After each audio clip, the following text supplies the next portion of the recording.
the drink of the winner's milk. Is it actual milk, John? Like, As far as I know, it's milk, but I mean, Marcus can clue us into that. I don't know for sure. So before the like a couple of weeks before the race, all drivers has to fill out a form where you pick your preferred milk. I choose whole milk, and then they have all those options, you know. Yeah, they have all those options like shelled ready for the race winner, and then yeah, the tradition is to drink the milk or like pour it over yourself, and I did both, and had to walk around in that race suit that was smelling of sour milk for the rest of the day and the next day. So that was, you know, I was sort of regretting that a little bit, but hey, it was worth it. I mean, I've been in Sweden before. That's not where they churn the milk like the old school with the wooden. I mean, we're not that far behind, right? Like it's not. Yeah, like come on, man. You being Swedish, like what songs do you tune into while you're in mode? Like this is Eminem's channel, by the way. Yeah, I mean, I like all kinds of music. Give me something, man, before you disappear into the raceway or something. It's kind of leave. I mean, I like my Swedish, you know, Swedish music. I have Swedish House Mafia. Do we got to play Swedish House Mafia, Avicii? You know, I like all that kind of stuff. Yeah. Okay. Only for him, we're gonna have to let one of them go today, man. You never saw, because I know we toured Sweden with Eminem. Like you ever saw him out there, or 50 Cent? Like, you know, those are like, I never saw them. Yeah. Wow, man, there was no hip hop in Sweden. Like, where you at? We have some hip hop. We have some hip hop. Snoop was actually performing in my hometown a couple of years ago. He got busted for smoking weed or something because you know, of course, it's loud in Sweden, but he was just smoking like on stage, and they were like, the cops were there and like, hey, you can't do this here, you know. We're getting sweated by the police right now, cuz. I don't know what country we're in, but they sweating us right now for nothing. This motherfucker right here sweating me for nothing. Hold on. They just checking us for nothing. What do we have? For what? What do we have? Motherfuckers got me in the back of a police car right now in Sweden, cuz. Pulled a nigga over for nothing, taking us to the station where I gotta go pee in the cup for nothing. I ain't did nothing. All I did was came to this country and did a concert, and now I gotta go to the police station for nothing. Racial profile, came and snatched me out of my car, brought me down here. I'm in Sweden right now. It's all good, dog. Sorry about that, peoples. I'll never be back to y'all country. It's been real. And he was out of there. It was fun. Marcus didn't know Snoop, man. I would have went crazy, man. I would have like, yo, Marcus, man, what are you doing over there, man? There's drinking goat milk over there, man. What's going on over there? who gave you issues in the race, man? Like, I mean, there's dirty racists out there. I don't think it was anyone that was doing anything dirty in my race, but we had some really, you know, tough competition. Mainly my teammates, Dixon and Palu and TK were up there fighting, and then the McLaren guys was also really fast. So there was tough competition. Obviously, to win the biggest race in the world, you gotta expect to.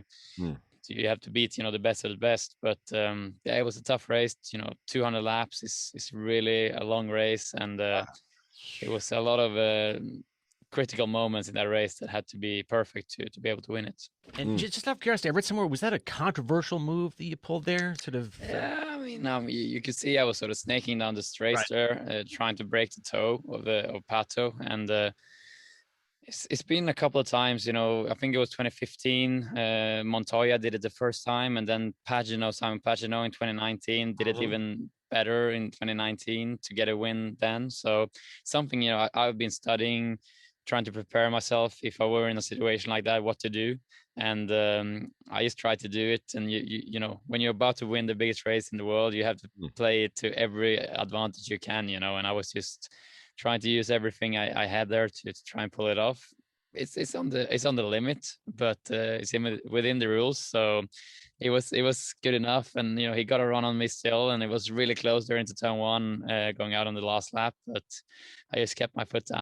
Buddy, you just won the Indy 500. Marcus Ericsson wins the Indianapolis 500. You don't have no doubts in the Indy 500, but were there like stressful moments like before you got to that point? Like, can you point that out that you remember? Yeah, I mean, I had a really good race. I had a really, you know, clear plan before the race, starting in fifth place. I wanted to just get to the last 50 laps in the top 5 and then sort of go from then. So I was just controlling the race, and before that last stop, I started to really push and you know, go for it really, and got my way up to P3, and then got out as the last stop and in third position, and just went full attack and passed my way up to first very quickly, and just pulled away and had a 3-second lead. And it was like I had that race won, and I was just counting down the laps, 15 laps to go, 14, 13. And I was just praying, please, no yellows or incidents to like lose my lead.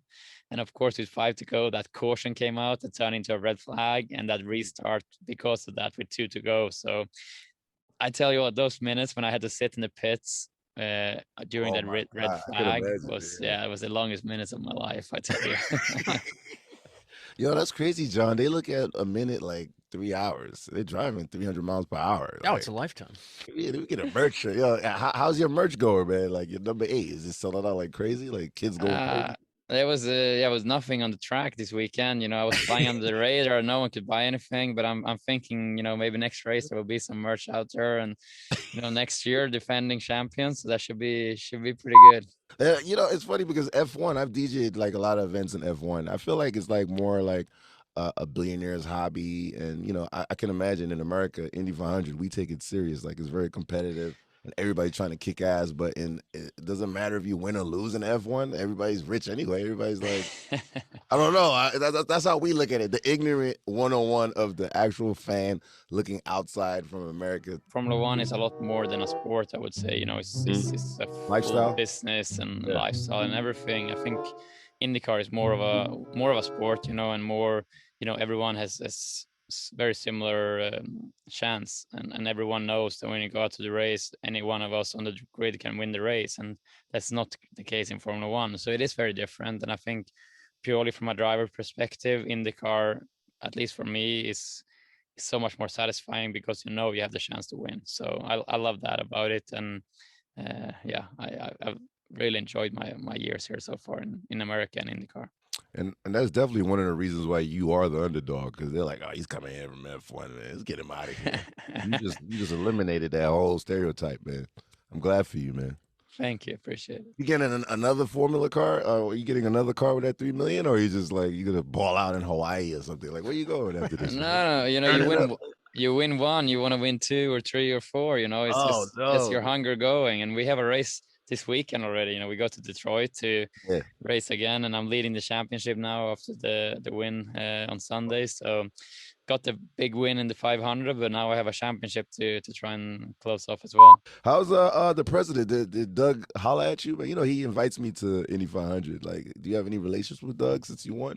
Yeah. I spoke to him actually today. We had the gala prize giving ceremony last night, and I spoke to him there as well. So he's doing a tremendous job, and everyone at at IMS and IndyCar put on a amazing event this past weekend. We were more than 350,000 people there for race day. It's just incredible. It's so unique, and that experience, just walking out on the grid for the driver intros.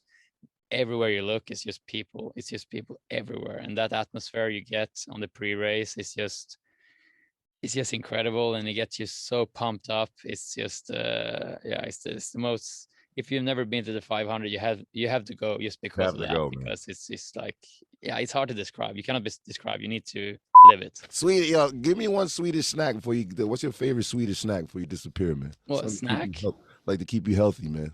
No, but you have to be like, we have Swedish candy and stuff. It's not healthy, but it's good. Oh yeah, like Swedish chocolate. My sponsor, my car is sponsored by Husky Chocolate. It's like chocolate drink, ice cold chocolate drink or warm chocolate drink. Very good. You should try. We're gonna put that together for you and drink it live on air for this. Idiots tuned in right now. I love that. 4 million losers right now, ready to drink that milk, man. What's it, Husky? Husky chocolate. Husky chocolate. I'm on man. it. You know what I'm saying? Why it feels like so sensual? Because I'm black? I don't know. Like Husky chocolate. I'll get some groceries. I don't know, man.